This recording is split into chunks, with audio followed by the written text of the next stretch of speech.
بسم اللہ الرحمن الرحیم۔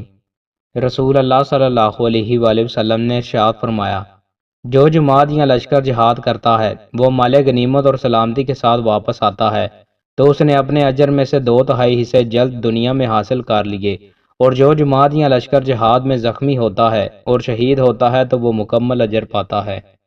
رسول اللہ صلی اللہ علیہ وآلہ وسلم نے ارشاد فرمایا، مسکین پر صدقہ کرنا صرف ایک صدقہ ہے، جبکہ رشتہ دار پر دوہرا ہے صدقہ اور صلح رحمی۔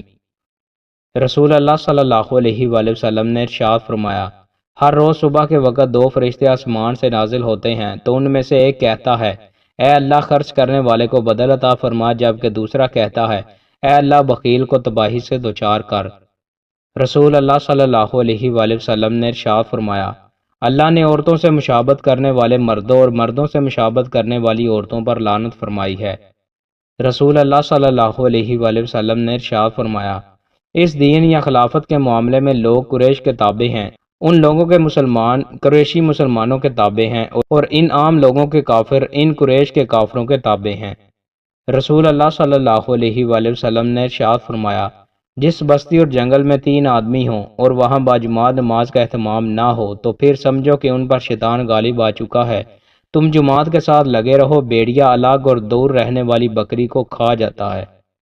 رسول اللہ صلی اللہ علیہ وآلہ وسلم نے ارشاد فرمایا، صلح رحمی کے بدلے میں صلح رحمی کرنے والا نہیں، بلکہ صلح رحمی کرنے والا تو وہ ہے کہ جب اس کے ساتھ قطع رحمی کی جائے تو وہ صلح رحمی کرے۔